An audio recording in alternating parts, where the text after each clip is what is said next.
I'm delighted to welcome, on behalf of Risk London, the one and only David Forde. Thanks, guys. Great to be here. Right. Thank you, Been a long day? A fun day. The podcast was actually great. Great crack. The food, the chicken curry earlier on was next level. And yeah, just been waiting around and getting to talk to people and see everyone. It's been, it's great to see everyone turn up. You know, it's really touches my heart. Yeah, that's brilliant to hear. We're here obviously for the launch, London launch in a way of Being the One, which is David's autobiography, self-penned as well.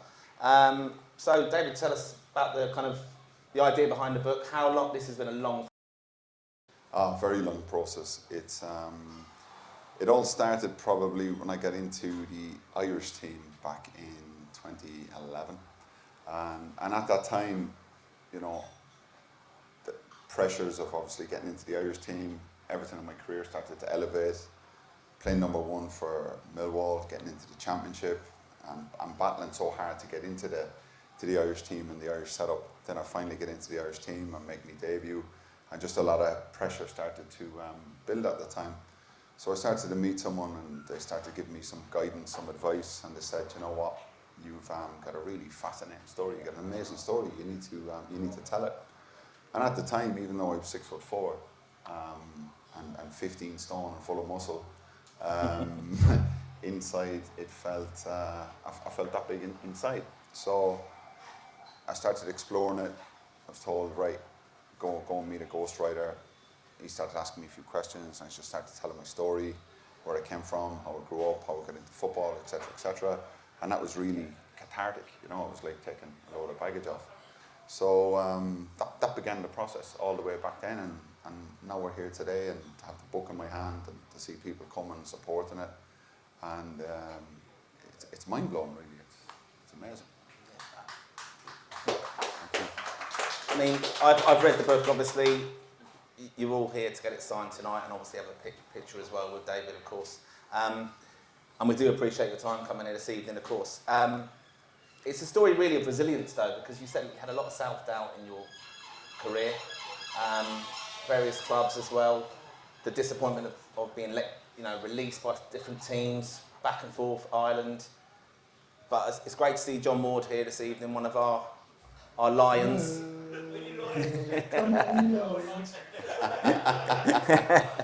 The only two that's not liked here all night, myself and John. We've obviously spoken earlier as well, but your sense of kind of belonging was really established at Millwall, wasn't it? Yeah, it's been such a wild rodeo. You know, I've worked behind bars. I've been a baker. I've been a postman. I've been a builder. I've worked in supermarkets. I've been, everything but a candlestick maker, I think, and that made it really special then when I got into football. And my whole dream was always, ever since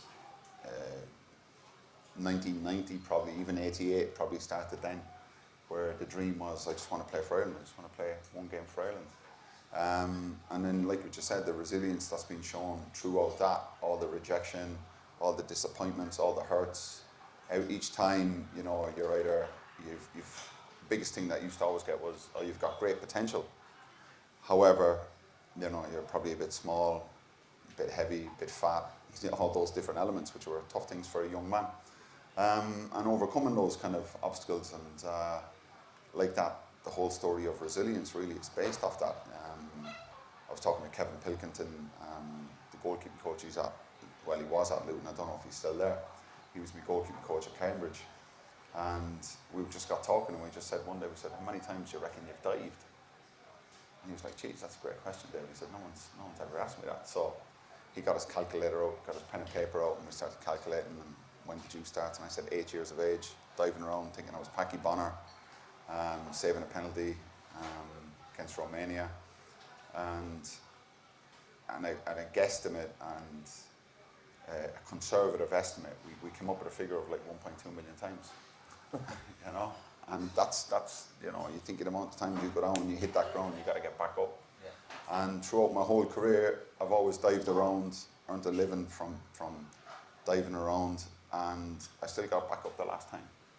And it's like everybody else, you know, that's why the story's been so important to me, is that spirit, that resilience, and especially that Irish, that will to continue.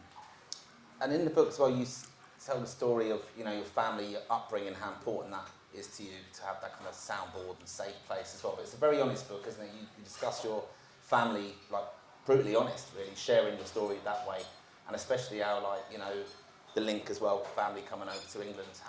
How did that resonate with you, that story, getting that part across? It was huge because it was such a big part. My grandparents coming to the UK. It was such a big part. My dad coming to the UK, spent 8 years here working in East London, Romford, Ilford. Then he came over to Kensington, Kirban, Futton, Brick Lane, you know, working on building sites. He came over at 16 years of age. I struggled to do it at 21 years of age, and I could only imagine what it was like back then. And even before that, my grandparents, I was just talking to David, the former chief of the RASSSE. Oh, Dick. Yeah, he's the former, he was in the buses, and he was a conductor, and my grandmother was a bus conductor, and my granddad was the driver, and that's how they met up in Aston Villa. So going back through that generational game and seeing the connections I had with the UK, the connections I had with Ireland, and the connections I had with football back then, it definitely had a huge impact on my career. And then you spoke as well about, you know, your early days growing up playing football like most of us did in the street or in parks and things. Who was your footballing hero growing up? Would it have been Packy Bonner? You can remember, I mean, like, even in the book you tell the story, don't you, watching the 1990 World Cup? Yeah, it was, I think when I went to penalties and stuff like, and I think it was the first time I ever heard my grandmother using bad language, like, you know. She was like, will you shut that down, will you? I'm trying to watch the game. And it was so unlike her. So, yeah, Packy was a big influence. Also Alan Kelly at the time. You know, Paul McGrath. Then Roy Keane comes onto the scene. And yeah, some amazing players. Ray Houghton, Steve Staunton. I could go on because they were just, as a Liverpool fan, it was such an exciting time. You know, I'm going to really fast forward because we really want to hear, I'm sure, about, you know, the Ireland games, because that's important to us. Yeah, many of us would have been in the crowd watching you over the years. That moment when you got the call up after all the kind of challenges you had, you'd given up on your Ireland career, though, hadn't you? I mean, you didn't play underage, but you know, it was very late in the day. You got the call up. Tell us that story of how that was. How did you feel? I was so desperate all I wanted was one cap for Ireland. All I wanted was one call up. And I was telling the guys a story there recently that I'd come in looking at the yellow bar on the screen, and the Irish teams announced whoever the manager was, and it'd come up and it'd have Shay Given, Paddy Kenny, Kieran Westwood, whatever else. And I just walk off, I'd be like, right, I'm never getting in this Irish team. And then I started to get that bit older. I was like, right, 29, 30. And then there was just one particular day down in Calmont Road, and down in just outside Bromley on the Millwall training ground. And I've come in afterwards and I've seen the team named out. And at this stage I've kept probably 15, 16 clean sheets in the championship. Form was really high, and I felt I should have been called up. However, I got passed over once again. And the lads were sitting down there was 10 lads around the table eating their dinner, and I can still remember the blue and white checkered cloth, and they're all eating their dinner, tucking into the dinner.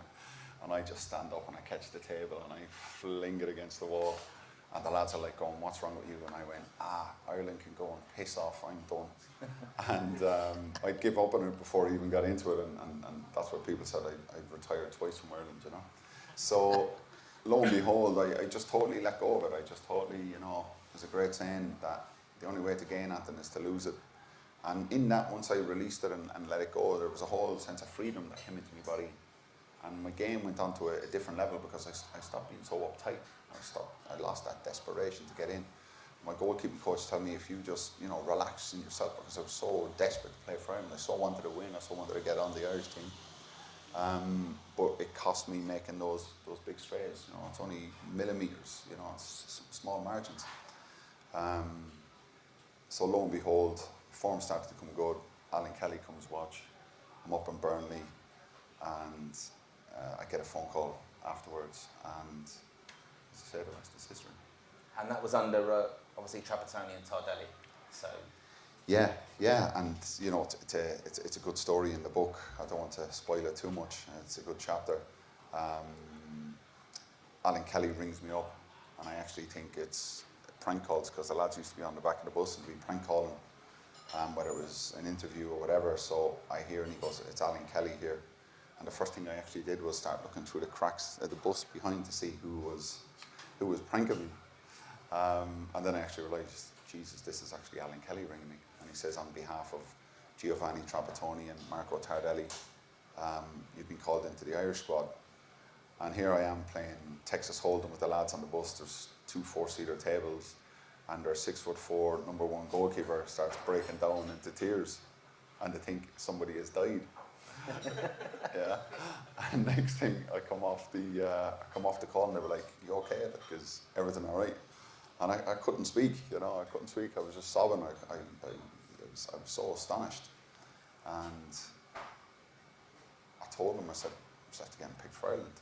All the lads, just cards went flying everywhere. They're like, "Hey, absolutely delighted for us." And told the manager, told everyone, and rang home and telling everyone that I was called up for Ireland in the March. And that call up then, when you actually meet up with the squad, you know, can you remember the first time you met Trapattoni? And obviously, the absolute legend of a manager, and what he won as a manager and player, of course.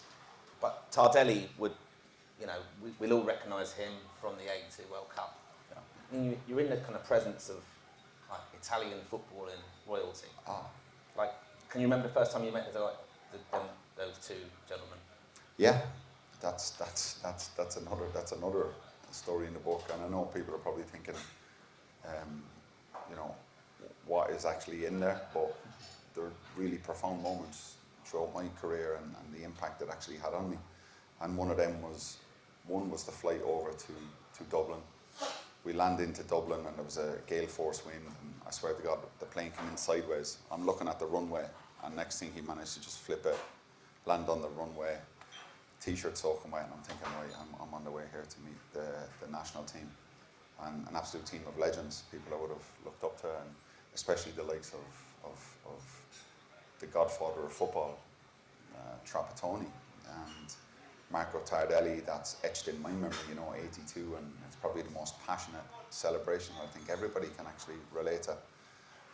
So next year I come into the hotel, and they're in parley around the fire, the glow of the fire, and you can just see them, you know, pursing their lips and, you know, giving it the gestures, and I'm just like going, oh wow. And the next thing, Trump calls us over, welcomes us into the squad, and that was that. Yeah, so it's pretty special. And that was on the back of obviously a disappointing World Cup campaign. 2010 didn't qualify.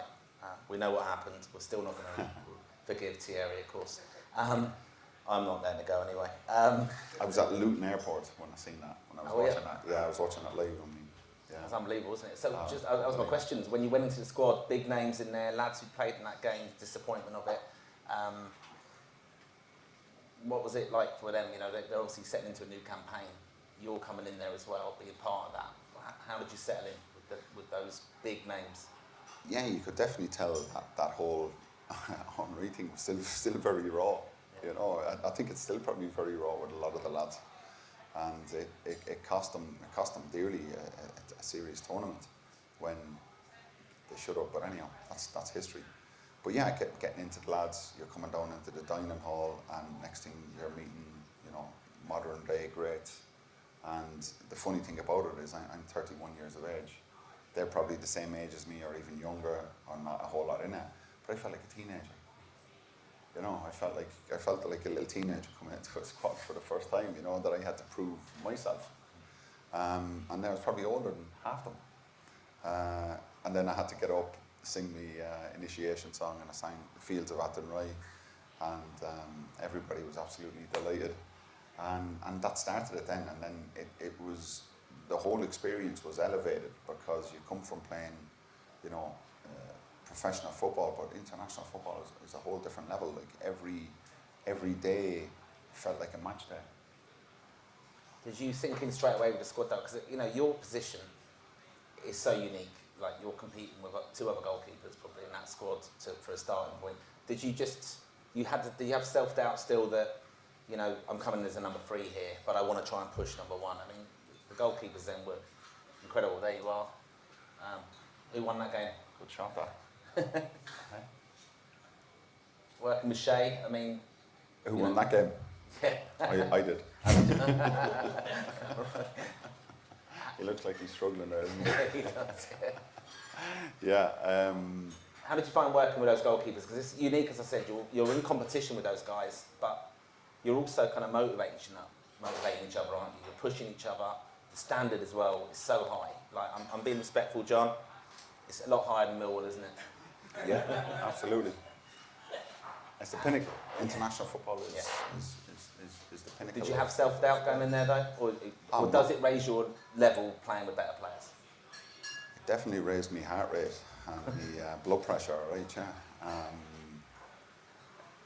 It definitely raises your level as you step up to it. And the funny thing about it is, it's like when I signed for West Ham back in 2001 and going into the West Ham side. It was the very same thing. You'll elevate your performance for a certain time, but to actually sustain that, because it's probably based off adrenaline and such a high. But once those neurochemicals and hormones start come out of the system, you start to have a little dip. So trying to maintain that, trying to maintain the focus and concentration levels that's required to train at that level every day was a big challenge. You know, even coming back from international trips, I remember coming back on the Wednesday or Thursday, and even on the Saturday, I could feel the impacts and the tiredness and the fatigue on the Saturday. And making your debut then for Ireland was the most proudest moment ever. You know, you said you only wanted to get 1 cap. You came on the 72nd minute at the Aviva Stadium. We still call it Lansdowne Road, of course. But 72nd minute against Northern Ireland in a 5-0 win. Mm-hmm. You must have had a stormer, did you, to keep that clean sheet? I had an absolute blinder. I think I probably leaned up against my little teapot up against the goalpost for the 18 minutes, 425 seconds that I was on the pitch. Yeah, and all I kept thinking about was, oh my God, I don't want to concede here. Don't want to concede. Thankfully, I don't think the ball even came into our half, but I got to make my debut, which was phenomenal. And even coming here tonight, like I'm thinking, like Claddagh representation to Galway, and on that night, I'm playing for Ireland and I make my debut. And one of my dreams was to play for Galway, which I never got to achieve, but maybe in the next life. And the jersey I wore that night for Ireland was the maroon and white, you know, and it's been the only goalkeeper colours of that colour at that time. So those little symbolic things always made big things to me and made a big difference to me, and that was very, very special. And in that Celtic Nations Cup thing that we had then, which was a trophy that Ireland won, let's not forget that.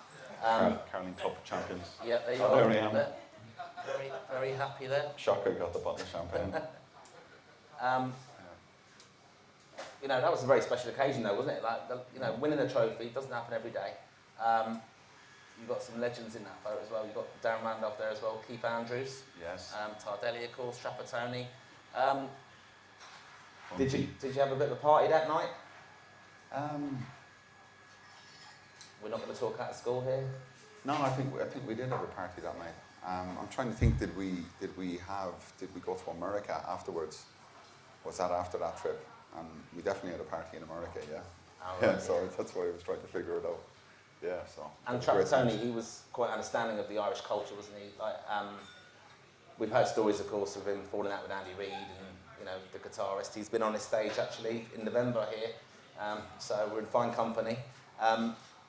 You know, he liked to party, didn't he, Andy Reid, of course, but, you know, Trapattoni, he did understand the Irish culture of, you know, the lads will have a pint. It's important for the camaraderie, the group to kind of... Yeah, Trapp used to say, you know, go have a pint. And sure, that's the famous last words you could tell an Irishman. You know, he didn't realise that meant 10. And he found it hard to get that understanding of like one means 10. You know, he was like, couldn't get it, like, you know, but he was, you know, he'd often talk about being born on St. Patrick's Day, and it was meant to be, Yeah. you know, and just those little coincidences and stuff like that. He was an amazing man. He truly was. He was a phenomenal manager, and his attention to detail, and you know the intensity he put into it, and the players absolutely adored him. Everybody absolutely had a lot of time and a lot of respect, and even the senior players like Robbie and Duffer and Shea, and they led that, you know, and that was amazing. And you made your debut then in Liège against Italy.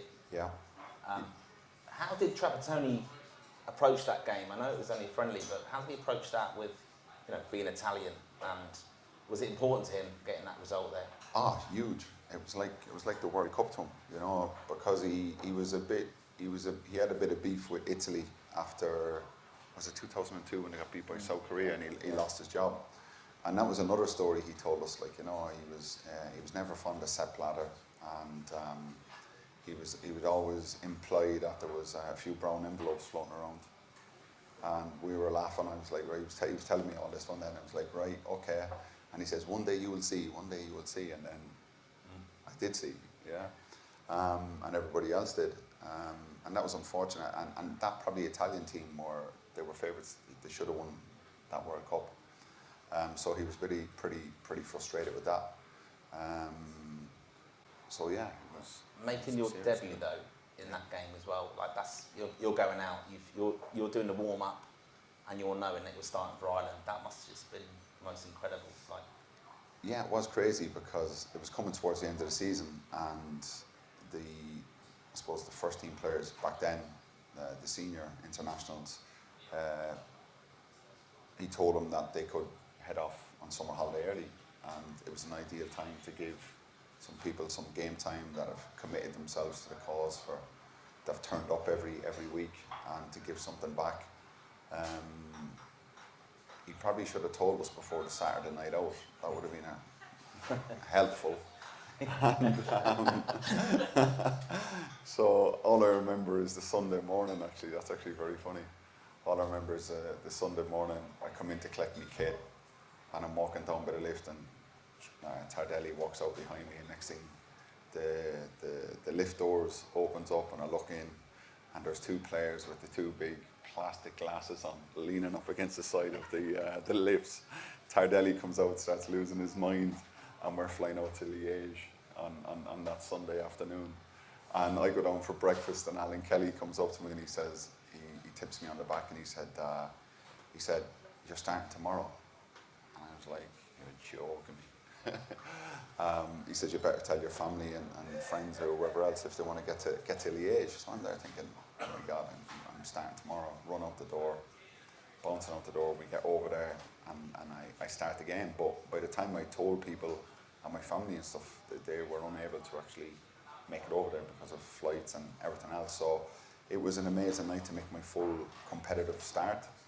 But the sad thing about it was looking up the stands going, well, at least they're watching at home, you know. So that was really interesting. And then Trapp was just absolutely gunning to beat Italy. He was desperate to beat Italy. Yeah. And even after the game, he was just so excited. Yeah. Bravo, bene, tutto bene. Yeah, that was it. Yeah. Amazing. anyone in Liège that night? Sure, a few of you were there, were you? No? Dec, were you in Liège? Yeah, there you go. So Dec was cheering for you. What was that like when you seeing the fans in, great relationship, always got a good reception from Ireland fans, but what is that like on the pitch? Because, some of these stadiums we go to, they've got the running track a bit far away.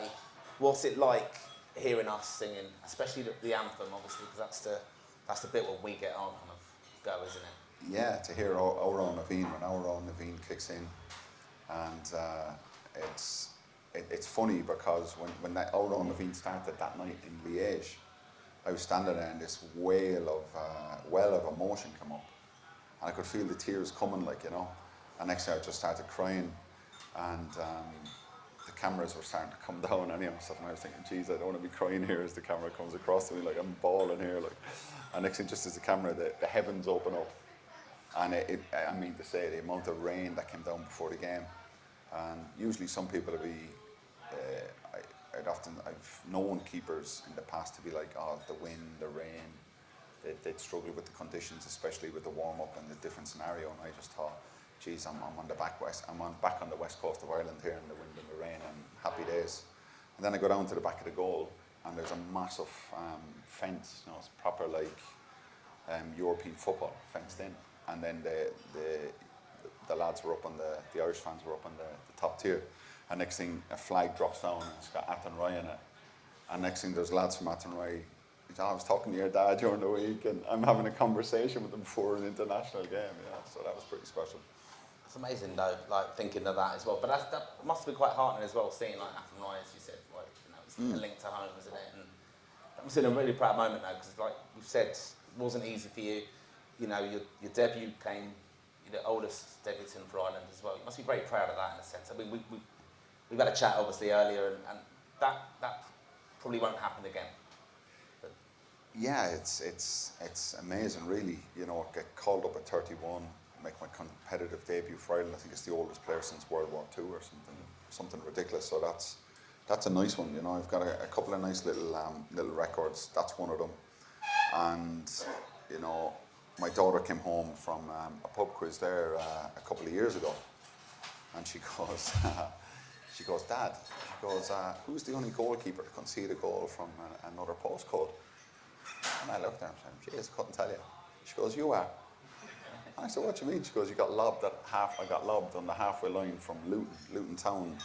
The halfway line is a thing, and I got lobbed against Cambridge. I got beat 7 or 8-0. We had a disaster. And so I conceded a goal from another postcode. So that's another one to be proud of. definitely one, yeah. Yeah. Obviously qualifying for Euro 2012, you went as part of the squad, group of death, Croatia, Italy and Spain.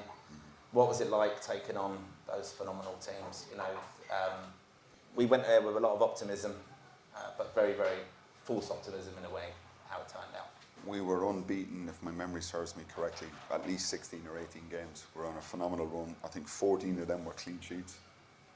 Shade played most of them. I'd managed to keep 1 or 2 maybe, and be part of that, which felt special. Next time we're going to European Championships, and it was the first one since Saipan, wasn't it? It was a long time. Yeah, so it was a big tournament. You know, there was a lot of pressure for years to qualify. So we managed to qualify through the playoffs against Estonia. Johnny Walters scoring and me firing cups of tea and everything around the sitting room because I was injured. I couldn't make it over to that one. And that shows you that goes back to Trapattoni again. I know I'm taking it on a tangent here. But I'm sitting in my sitting room, and it's 10 o'clock or 10:30 after the game, and I get a phone call from Mary O'Brien, Trapp's PA at the time, or the head of director in operations, and she said, Trapp has just called, and he said, get yourself over to Ireland, get yourself over to the game. And I thought, that's amazing. He's actually thought of me after beating on the away leg. So I flew back over, and we got to that game, and that was amazing. So roll on, we get to the summer. The funny thing is, I wasn't playing at Millwall at the time. I probably shouldn't have went to Euro 2012, and I probably should have went to 2016. So that was a great irony. So it balanced itself out, and that was the funny thing. But the teams, the group of death, it was Croatia, the finalists Italy, and Spain. And that Spanish team, I swear to God, that's the best team I have ever seen or witnessed. They were amazing. And even Croatia, they were 8th in the world. Mandzukic, Modric, they had a phenomenal team. And we knew we had to get something in that game. And I think we was it 1-0 or 2-0?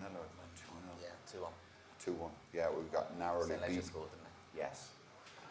Even though we got narrowly beaten, but we were well beaten at the same time, and we knew, right, Italy, this is going to be tough. And then Spain were just in a different league altogether, yeah. So we did think we'd get better, but it was unfortunate. But still though, one of the very few players really at Ireland, you know, who we don't get to a lot of tournaments, so you've got to be very proud of that, haven't you? I mean, you must look back on that. Did you keep all your jerseys, caps and everything like that? I still have them all. Yeah, still have them all. They're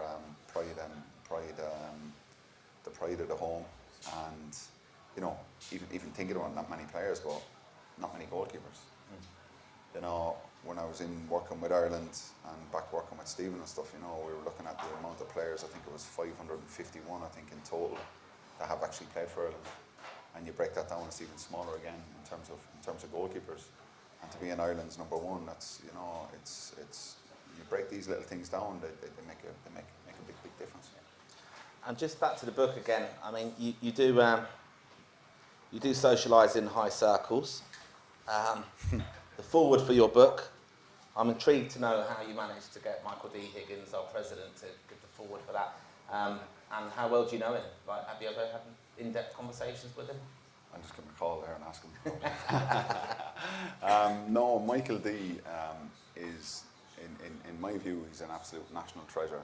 He's a phenomenal man. He's a scholar, he's a poet, and he represents Ireland so well.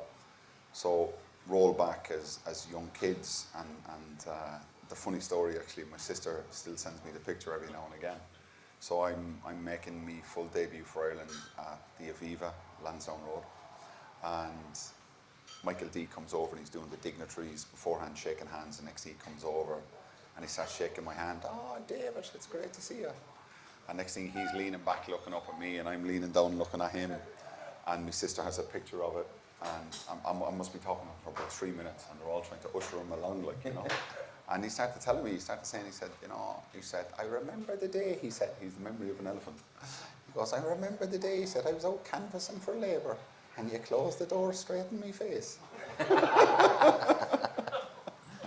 Yeah, so he was a local politician, played for Newcastle United with his sons, Michal and Daniel. So yeah, we go back a long way, and obviously his Go United connection. Oh, wow. And he invited me over to the Oris back in January. My wife came, Alison, my mum came, and my sister.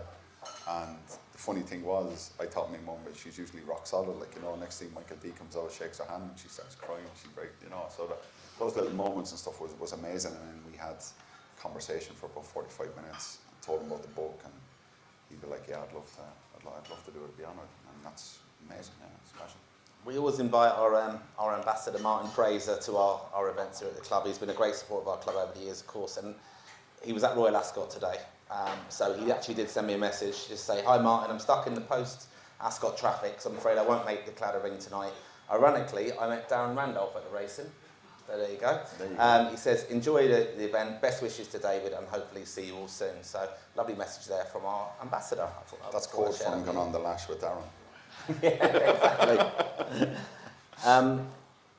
So just on to, obviously, post-2012, Shay has retired for the first time, and you secured that number one spot eventually. But Trap goes, and we have, obviously, Martin O'Neill coming in there as well.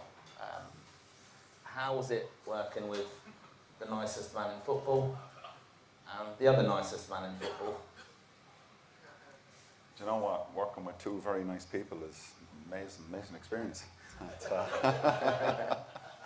And look, they're two phenomenal football men, and the passion and the grow that they show for football and their sport is amazing, and their willingness and their will to win and to be successful is so driven.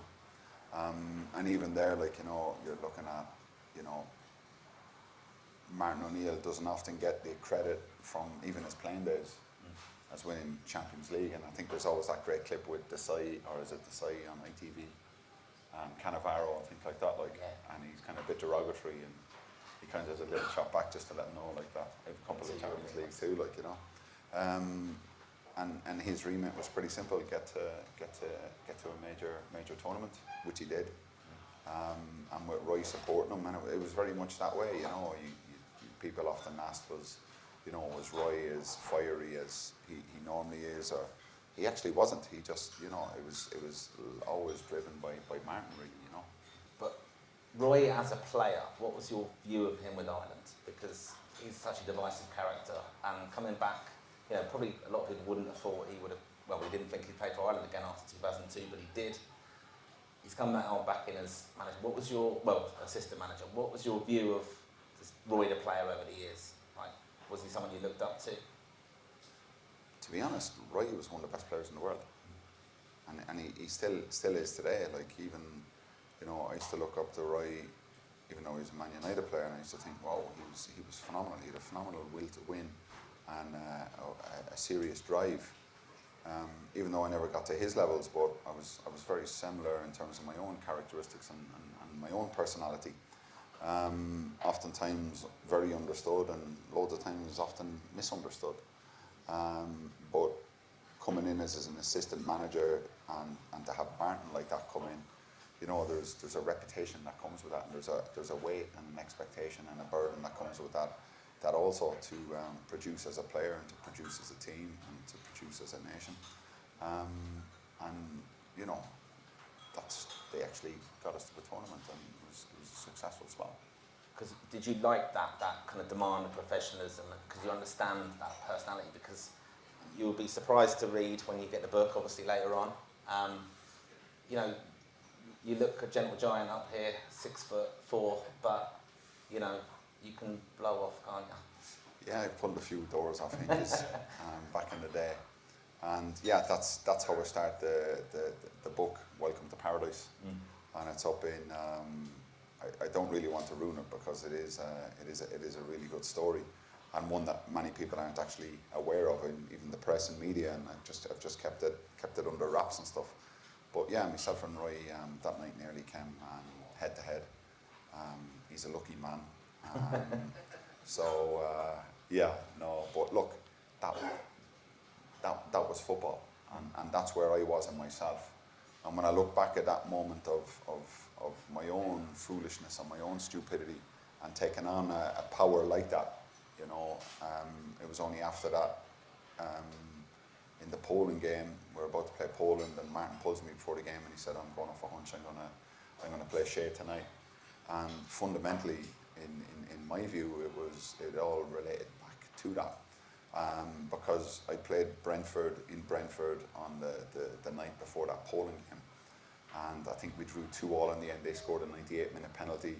Mark Warburton was the manager. He came in afterwards and he said, look, if Millwall go down, he said, we want to sign David Forde. Like, he's been exceptional. So my form was really good. So I learned a very valuable lesson that day. And like that, I take full ownership of that. And that's what really the book is all about. It's being the one. It's a double, quadruple, infinite entendres. You know, being the one to take ownership, being the one to take leadership, being the one to show resilience. It goes on and it goes on at those universal themes. And you know, especially within football, there's a massive blame culture. You know, everyone's blaming. And a wise man once said to me, you know, blame is be lame. You know, so I don't go around blaming anyone. I take full ownership from my own part to play in it. And like that, we're two proud Irishmen, two warriors that wanted to win, and these things happen.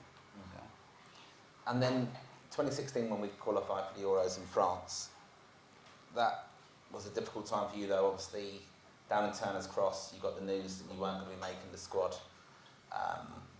Must have been a real blow, but you discussed that amazingly well in the book. And like you said there, you know, it's about resilience and taking responsibility, but probably not really holding grudges, because you learn from these challenging times, don't you? Yeah. The biggest thing I've learned from my career in football is the power of forgiveness. And to be a goalkeeper, you got to have some ability to forgive yourself. You know, it's like when the lad David said to me earlier on, wherever he is, he's there somewhere, or he's over the back there. And he said, you know, about making mistakes and stuff like that. And I turned around to him and said, I made a living off making mistakes. Yeah, I made more mistakes than you could count. And to be a goalkeeper, when that ball goes under your legs, that goes through your hands, and the responsibility and the pressure that you're under.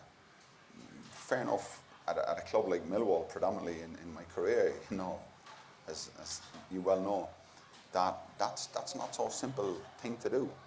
And then all of a sudden you got to go home to your wife, family and kids and stuff, and you've just made a mistake that's cost the joy and happiness of punters and fans, that people come and paid their hard-earned money, and all of a sudden you're the one that's been at fault. So that was always a thing where I took on a lot of responsibility, and that's why I was a goalkeeper, because a lot of goalkeepers have a great ability to take ownership and to take responsibility, because not many other people would play in those roles. So when I started to see that through my book and through my story, that forgiveness became, is a massive power, it's a massive tool, that really, it's a bit contradictory, because forgiveness is just to let go of something. And as a goalkeeper, you don't want to be letting go of the football, especially. So that was me using my sport and my tool as a way to work on the inner dimensions of what was going on internally on the inside world.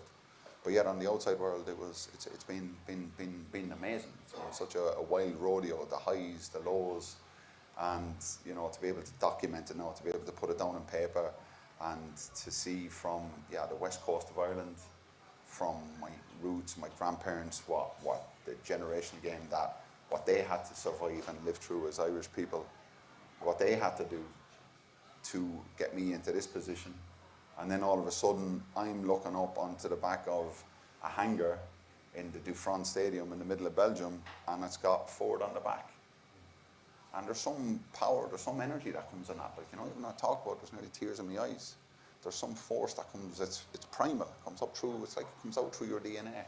And you're going, wow, imagine that, imagine what your ancestors and your grandparents and all those different people would actually give to actually see that moment. Yeah? And then you're sat there and you're thinking, wow, this is a dream. And my whole dream, people say I wanted to play in the Premier League. I'm great to play in the Premier League. But honest to God, all I wanted to do was play for Ireland one time. Just one time to play for Ireland. And I got to live my dream 24 times. And out of those 24 times, would there be one game that stands out? Like I'm thinking, the Wembley game, the 1-1 Shane Long under Trapattoni. Yeah. Your debut, of course. Mm-hmm. Also, a strange one this might be, but Cologne under Noel King as an interim manager. Yeah, You had a really good game that night, though, didn't you? Yeah, finished 3-0, 3-1. Yeah, 3-0. Noel King stepped in just after Trapp got sacked. And I swear to God, I must have made about 28 saves. Yeah. I was wrecked after the game. And it was, that was a big night. And I look back to England was a very special night, because once they announced that game, and think back to, was it 97 when the riot happened? 95. And it was 27 years till that game. And it was always a major game. As kids, we had always looked up for Ireland, England. It was a huge game. And they were announced that we'd be playing in 2015 at Wembley. And I remember thinking for that whole year, that was my whole goal, was I want to play in Wembley against England at that game. And I come out before the game, and I'm doing my warm up, and a young Millwall kid, he's in the fan. Young Reid, he was at Brighton, and now he's second or third choice at Charlton. And he must have been probably 10, 11, 12 back then. Young Reid was in the crowd, and I gave him my gloves, because in the warm up I was a bit edgy. I was, a few things. It was like a bar of soap, and I just thought it was nerves and different things like that. So I said, right, I'm going to put on a fresh pair of gloves for the game. Give that young kid his gloves, and now he's a professional footballer himself, which is amazing. And I remember coming in and walking off the pitch, and David Steele is there, the chef. And David's amazing, as I said, he signed a book from earlier on, and he's fueled my performances many times, and he makes this unbelievable Guinness brown soda bread. He should actually sell it, honest to God, it's next level. And he used to freeze it and give us blocks of it, and we'd bring blocks of it back on the plane, back home. Yeah, so, but I walked off the pitch, and the funny thing was, I just gave David a hug coming off the pitch, because a few weeks before it, his mother-in-law passed away at the Aviva, at the Lansdowne Road. And my cousin, Catherine Casserly, she's a school teacher in Athenry, she was sat in the chair behind him, and next thing, this lady just collapsed, falls back onto her lap, passed away. And it was David Steele's So he's at the game and he's come outside and he was very close to, she was a serious Irish fan. So I come up to him after and I said, look, she's here with us tonight. We're gonna have a good night tonight. A good little hug and a few little tears. And I realised something very poignant that night. It was a big game changer in terms of my performance and my performance mindset and my mentality, that I got to realise that there's a very fine line between nerves and excitement. Because how for a full year, how could I be excited, so excited? And then in the warm-up just before the game, I'm nervous. So it didn't make any sense. And when I got to that realisation that I was confusing my nerves and my excitement, that was a big moment. And then to go out that night and, you know, I love making saves. It's great to make saves, but what I adore the most about playing games is coming, taking crosses and taking corners. I felt like I was playing centre field for Galway. And even after playing, we played 0-0 against Sweden, and I come up after the game and Seamus Coleman comes up to me and it was amazing. He was such a shot in the arm. Seamus comes up to me and he said, Forde, he said, how are you not playing Premier League? He said, we got Tim Howard. He said, he wouldn't come for a cross to save his life. He was Dracula. He says, you come and you clutch crosses for absolute fun. Yeah? And I thought, yeah, so look, it turned out the way it turned out, but in terms of games for Ireland, and then we had the Germany, the John O'Shea game, that was the 1-1 game, which that picture was afterwards, where, I mean to say, I was... John O'Shea got man of the match that night, didn't he? But a lot of people would have said your performance. Yeah, and yeah, look, it was right or over stuff for John on his 100 cap, and I remember stood there where, it was very funny, it's just coming to my mind that we're lined up and the national anthem, speaking of national anthems, and next thing, this guy comes out looking like something out of the Matrix. He had leather knee-high boots, leather trousers on, leather t-shirt, leather ankle jacket, and greased back hair. And next thing he starts singing Our Own Aveen. And I'm looking at him, I'm trying to like look straight and not look at him, and Robbie's looking and we're trying to figure out who it was. It was Johnny Logan. Yeah, I remember that, yeah. Johnny Logan, I swear to God, looking like something out of the Matrix. And he's, I think he's more famous in Germany than he is in Thing. And I was thinking, Jesus, absolute Eurovision winner. So that was amazing. And then we go out that night, and you know, I think Germany had 99% possession. And I think we got about 4 passes in the whole night, and John managed to score in the last minute. So even there, you're just describing amazing nights that we were all there in the stadiums. I mean, look, you remember the performance, don't you? I think that deserves a huge round of applause. Let's remember that.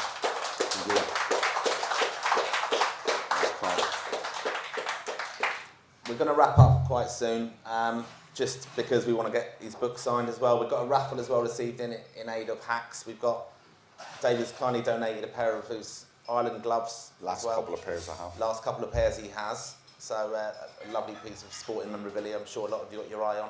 Make sure as well you buy the book. We've got the raffle as well to do. We've already raised over £400 in a raffle just off offline sales, which is amazing. Make a big difference to our Hillingdon autism charity. So thanks for everybody's support on that.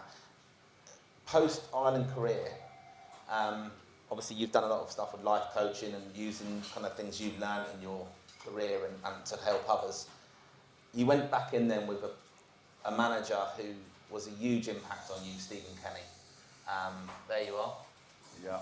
Last week, was that? Yeah. Jesus, there's no grey hairs there anyway, is there? Yeah. 2000. Talk to us about Stephen though, because, you know, I think a lot of people, I think history will be kind to him, that he will see hopefully the fruits of his labour when we see how Irish players were fast-tracked under him, brought in a lot of young players, and we're seeing them now 20, 30 caps in. And hopefully, well, let's be positive, we're off to America this time next year. So the Claddagh, you might as well close for the month. You know, talk to us about Stephen, because what has he meant to you and how did he impact your career? Stephen was the one that rescued me, really, from, I suppose, football oblivion. I'd come to the space of myself that once I got released from West Ham, 3 unbelievable years at West Ham. Probably one of them was probably sober. But after I left, and the disillusionment and the disheartenment of returning back home to Ireland, I'd gone in as a mature student into NUIG in Galway, studying geography, history, sociology, politics, and philosophy. And at the time, I was like, philosophy, geez, what's this, and psychology and all that kind of thing. And I thought they were talking about deities and all that. And I was like, I can't even get my head around this. And here I am today, doing that work. And the last exam I actually did at NUIG in history was St. Patrick. And for me, St. Patrick was all about unfinished business. And I was like, right, I always felt I'd unfinished business back in the UK about playing for Ireland and with my career in the UK. So I'm working in the post office on post at Christmas just to do 2 weeks' wages to get a few quid for the Christmas. Doing a few other little kind of nixers and little bits of bobs and trying to find my career again and think, right, what's the pathway out of soccer? Who am I? What's my identity outside of being a footballer? What am I? Where am I? That's a very scary place to be for a young man, because all you wanted was to be a footballer. So I think it was a goalkeeper called, I don't know if you remember him, Stephen O'Brien, played for Longford. He was about 4'5", but he won the FAI Cup. He was a phenomenal goalkeeper, and he was good friends with Stephen. I think they worked together at Longford, and he said, there's a young goalkeeper coming back from Ireland. You need to sign him. He's going to be the difference for you at Derry. So he rings me up. He said, Stephen Kenny here, Derry City manager. Will you come and play? And I was like, nah, I'm done. And he jumped into his car and drove 190 miles or 185 miles, whatever it is, from Derry to Galway. And next thing, I get a phone call, and he's like, David, Stephen, I'm in Oramore. And I said, yeah, I'm just 5 minutes away. I said, I was only talking to you a few hours ago. He says, yeah, I need to talk to you face to face. So I went and spoke to him face to face, and he kind of convinced me. He said, look, there's only 10, 12 games left in the season. Just come and play. Just come up on the Thursday night, train on the Thursday evening, play on the Friday. You can go back home, train back in Galway with Joe Riley and Tommy Lally, who are made major impacts on my career as coaches. And I just had to get the grow back for it. And he was very smart and very clever in terms of how he approached it. And he had a bigger plan at play because they were going full time the following year. And he knew once I got back into it, once I got playing, that he offered me a full-time contract then the following year. And the funny thing was, we won the FAI Cup. We lost the league on both years on goal difference. We should have won we won the FAI Cup, we won the League Cup, and then we would have been the first teams to qualify we got beat by Paris Saint-Germain in the group stages. We beat Gretna, we beat Gothenburg, and we drew 0-0 with Paris Saint-Germain at home, and lost 1-0 or 2-0 away to them in the Parc de France, which was an amazing experience. And in that, my wife, at the 2006, just before, that was just when I left to go to Cardiff, that was my last game, and I'd already signed more or less for Cardiff before that game. And that was a game where we beat St. Pat's 4-3. That was a phenomenal, it was the last game at Lansdowne Road. Yeah, so Lansdowne Road, David, last game. You'll have to get that video up. And it was blowing a gale, game shouldn't even been on, and my wife was, I think, 5-6 months pregnant at the time. And Stephen went, the funny thing was, he'd gone to Dunfermline. But we wanted him back to manage for the cup final. So the club said, yeah, Dunfermline said, yeah, and he flew back in for the cup final. We won the cup final, and he turned around to my wife one day, and he goes, look, David will get to live his dream. He says he'll play for Ireland one day. And I think my wife turned around to Stephen and says, you'll manage Ireland one day. And that was a very beautiful moment, and it actually happened. Yeah. And he's a phenomenal Irish phenomenal football man, loves football. He talks about going to America in '94, the Jack Charlton era. He's like what I said to him, very, very similar in the chats and the conversations we used to have was he did leave a legacy behind, and I do feel he was very unlucky. I think the brand and the style of football that he was playing, and the one game that still, it breaks my heart is the Portugal, the 1-0 or the 2-1. We're 1-0 up. Centre half. Centre half scores. What's his name? John Egan. Yeah. John Egan scores the header, and we're 93rd minute. And I remember looking onto the pitch, and like Ronaldo as a player and his magnetism was amazing. I'm watching this, so obviously doing the work that I'm doing now in terms of, and I was as a goalkeeper having an ability to observe and witness. And he walks out onto the pitch, and I swear to God, everyone in that stadium must have just looked straight at Ronaldo. So lo and behold, he's doing nothing in the whole game. We are playing exceptional stuff. Young Darrell O'Shea breaks his leg in that game. And John scores a goal, and we're at 93rd, 94th minute. We're all like, blow it up, blow it up. It would have been a massive, massive result. And next thing I look down into the box, and Seamus gets into a tussle with Ronaldo.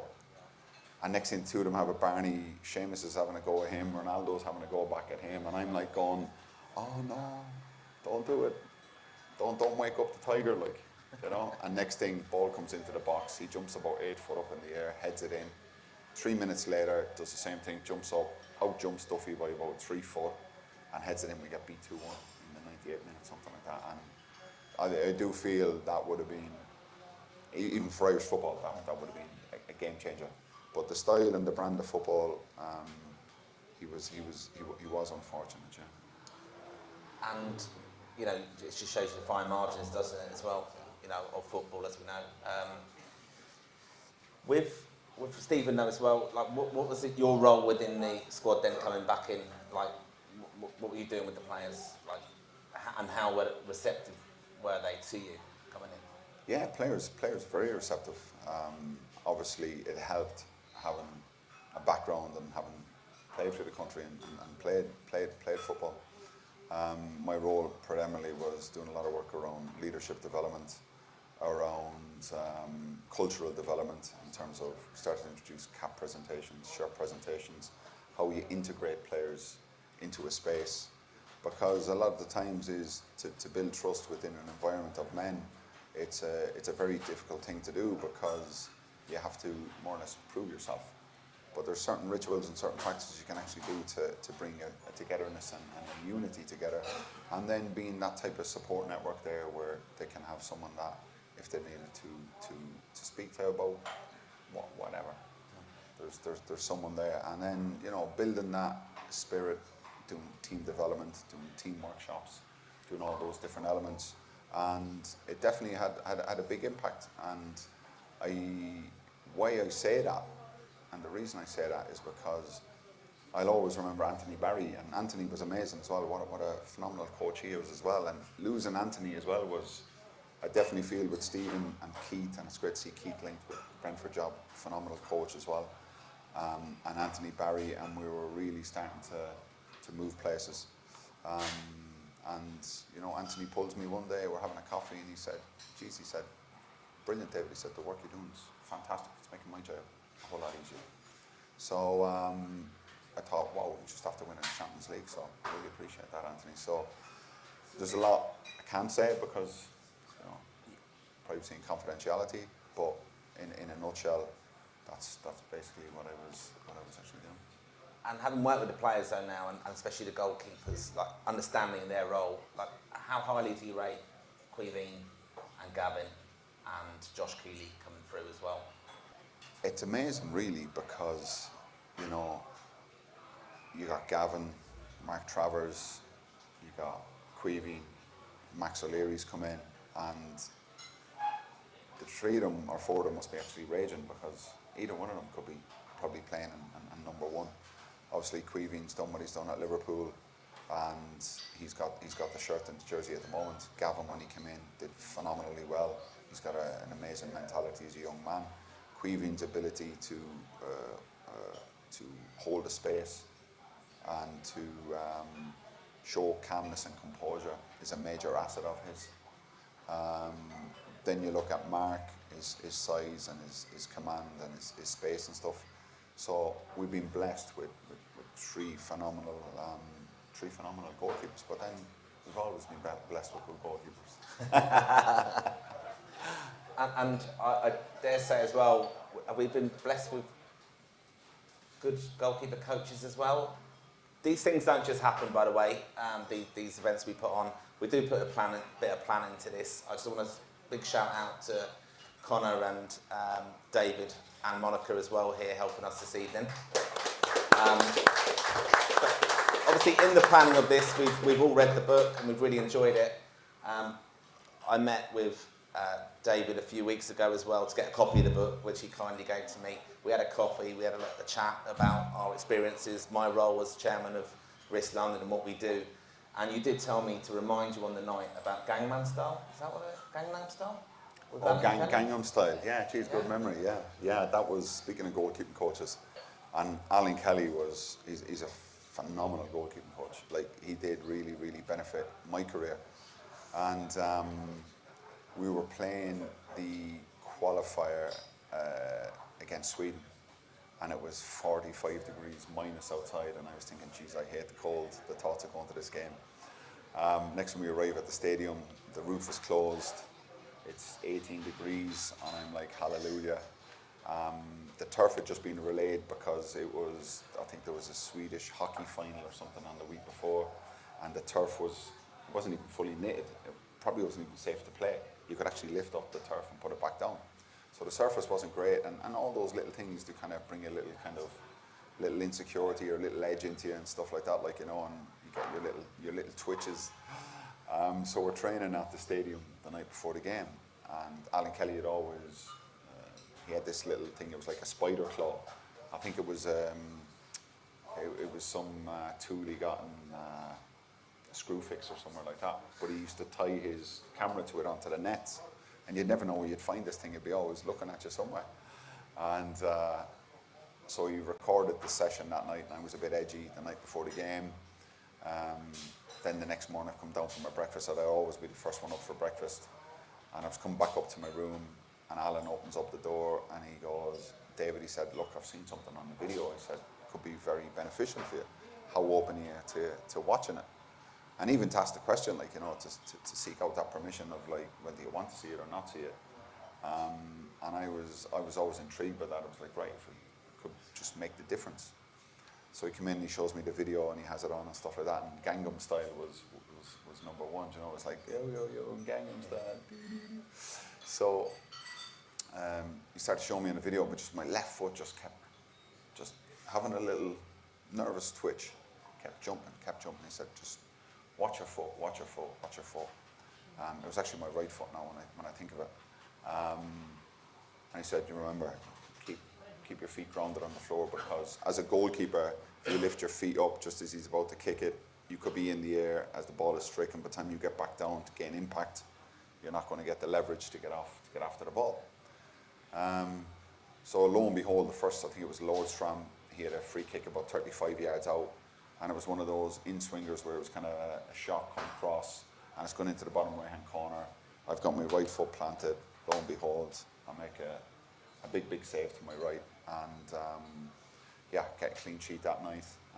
Zlatan Ibrahimovic playing, and Sweden had a decent side. So just those, you know, those fine margins where he could have easily just went, nah, but. Or as Trapp says, the little details. Every little detail. Every little detail. Right, I just want to say one final time, a massive thank you to David and for all of you attending this evening. We'll give a little bit of time now to have a little refreshment drink. Come up and see me for the books. We'll also sell raffle tickets as well. I've got a few helpers. I've got Erin over there, very keen to sell raffle tickets to you this evening. But I do thank you for your support this evening, and yeah, we'll be back up soon to do the raffle and do the signing as well. We don't want to keep David here all night because he's already had quite a long day, and probably enough of Connor and David already. But no, just want a big round of applause, please, for David Forde.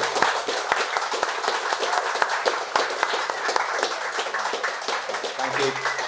Thanks, everyone. Thanks for meeting.